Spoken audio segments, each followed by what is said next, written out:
All right, so it's official. The Eagles have made a head coaching hire.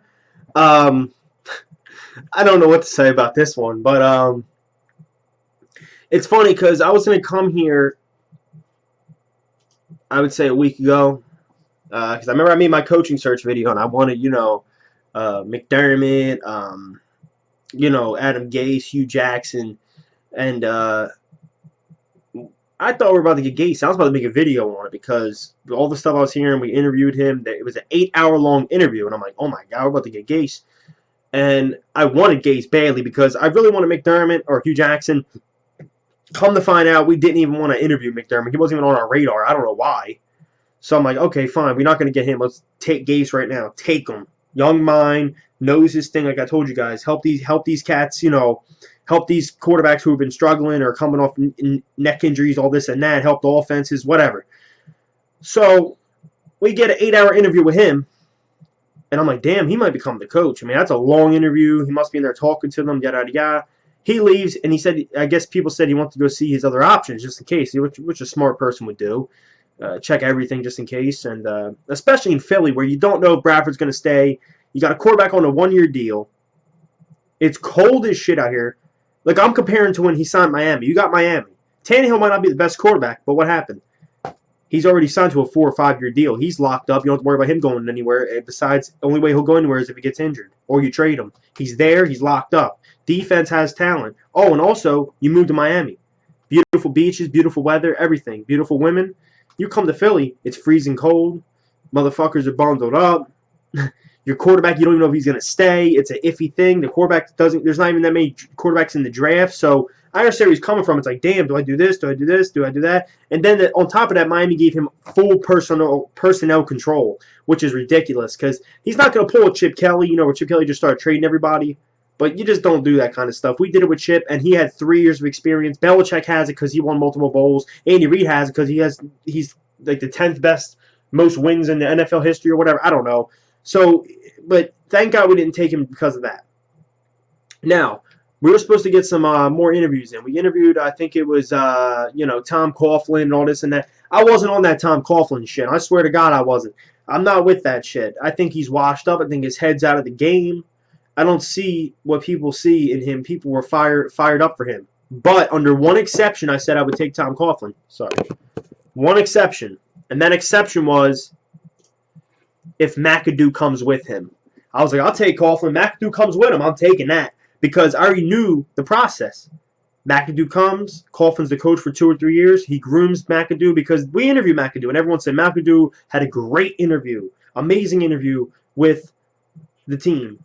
And we were scared to sign him because we didn't know if he was ready to be a head coach. Everyone had doubts. Even the Giants. That's why they held out until now. They got scared because we went full force on him, and they got scared, so they backed up and signed him. But that was my thing. Coughlin's out of the way. We go back to him today, and then he backs out, which I'm happy he did because without McAdoo, I don't want him.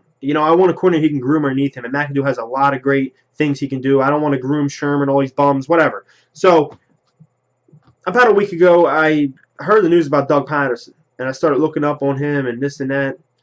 Personally, I look at it, I'm not happy about the hire because he has no experience. He's never called a play in his life. He never called a play. All of his offenses, since the offensive coordinator, are ranked like 20 in the 20s and the 30s. Then again, you got to think about the quarterbacks. Alex Smith, he barely throws the ball more than 15 yards. They didn't have a receiver with all year without a touchdown. But I don't blame all that on him because he doesn't call the plays. He just draws up plays, whatever. But I will say this, okay? He's going to come in here. He's going to do bad at first, okay? He has no NFL experience as a coach. I don't know how the players are going to react to him, but I will say this. He was our quarterback in 1999. He learned under Andy. He taught Donovan McNabb. He was the guy with the headphones and the clipboard teaching McNabb the home grid, the Andy Reid / Mike home grid offense. He was under Dan Marino, backup quarterback, and he was a backup to Brett Favre. And I read on an article that Favre would go to him every time he did a play to tell him what worked and what didn't work. And he took the information and sucked it in. He would also, take it to the owners' meetings, whatever. He also, Andy Reid wrote down and said that he has a future in coaching. This is when he was the Green Bay Packers backup quarterback. And he, whatever. There's a full article. I could try finding it, but you just look it up about his whole journey. So if I wasn't an Eagles fan, I would be proud for him because, he gets a head coaching job after hearing his story of how, he was a backup quarterback, he was a bum, and he loved coaching, so all he did was sit there and just dissect the game, and he learned Mike Holmgren, Andy Reid. But he's been under Andy Reid since, well, he left him a couple times to go to different teams, but basically since 1999. So he's basically a disciple of Andy Reid. He learned everything from him. So I don't know, but I watched that Chiefs team. I watched that Chiefs team in the playoffs against Texas. That offense sucks. I don't want to hear about they put 30 points. They got 4 picks, 5 turnovers, and it resulted in 13 points. And I think that was like in the second quarter or something. And it had great field position, and the offense was not getting it done. They were throwing little screens. They were throwing these little bootlegs. You had fucking what's even running out. I didn't like it. I was like, it sucks. I mean, throw the ball. I mean, this is not that wasn't a West Coast offense. That was just playing conservative and hoping your defense makes plays. So, I mean, if you're looking for an Andy Reid guy, I would have went with the Chiefs defensive coordinator. That's the heart and soul of their team, the defense. But hey, you know what? I'm not even mad about Doug Pederson. We'll see what the guy's got. Okay, he reminds me of Andy Reid. Andy Reid came to Philly. Okay, no one knew this guy. He was a quarterback coach for Brett Favre, which I understand. He said to this day, Andy Reid said, if it wasn't for Favre, none of us have jobs. Him, John Gruden, Steve Mariucci, Mike Holmgren. He said, if it wasn't for Favre, none of us get jobs. So that's one thing I will say. He's kind of like that. No one knows him. He never did anything. He can come in and he can do what he does. I mean, the fans know him, and the city knows him, and some of the players do. Brent Selleck, some of the guys who were underneath him. But people need to realize this. When it comes to head coaching, it's not about this X's and O's shit, because this is a fact. The smartest coach to maybe come into Philly's doors when it comes to X's and O's is maybe Chip Kelly, okay? When it comes to X's and O's, I'm not talking about the full package. What happened to him? He flared out. And that's a proven fact. They said Dick Vermeil was a good coach, but he was more of, like, for example, Tom Coughlin is old, okay? And I always believed he was a decent coach. He wasn't the best coach in the world. And I think that he was just there to yell and teach players the game. And his coordinators were the ones drawing up X's and O's and really making the plays. We give no credit to the coordinators. So if Doug Pederson could be like that, just yells, teach the players, okay? Because when it comes to being a coach, it's the main thing is being a teacher. See, Chip wasn't that.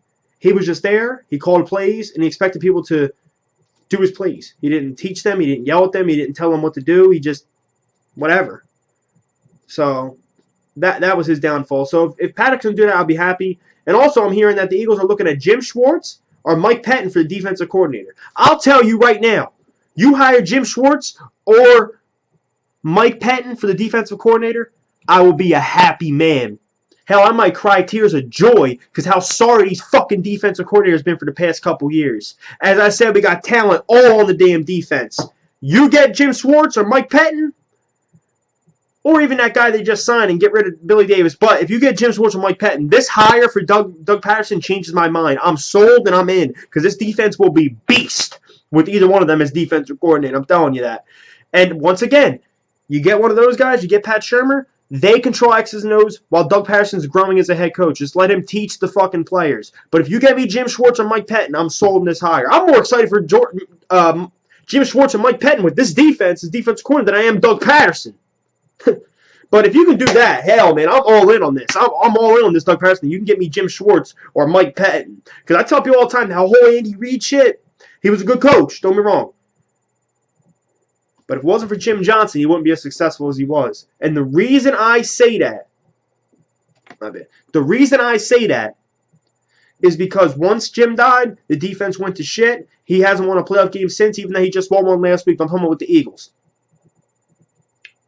And I went back and watched a lot of the games. The offense wasn't even that good until we got T.O. The offense wasn't that good. Defense was our main focus, and that was because of Jim Johnson. But that's all I got to say. Like this video, subscribe, and let's go Birds. Get me Jim Schwartz or Mike Pettin as a defensive coordinator, and hell, I'm all in with Doug Pederson. Teach me how to motherfucking Dougie. Let's get it popping. But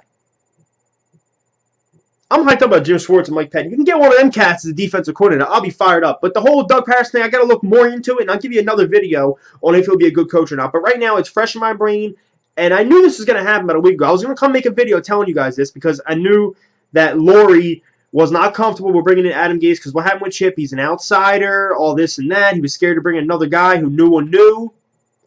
But they knew Doug Pederson was a safe route. They took the safe route. I don't know if it's going to pay off in anything, though. You know, sometimes in life you got to take a risk if you want to win anything, win a Super Bowl or anything like that. Chip, they took a risk, and they took a major risk, and it went to hell. But congratulations, Chip. I guess he's a head coach of the 49ers now.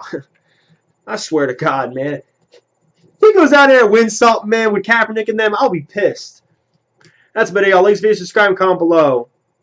Let's get these defensive coordinators in here and then maybe change my mind. But so far right now, I'm iffy about the coach and Doug Pederson as the coach. But we'll see what happens.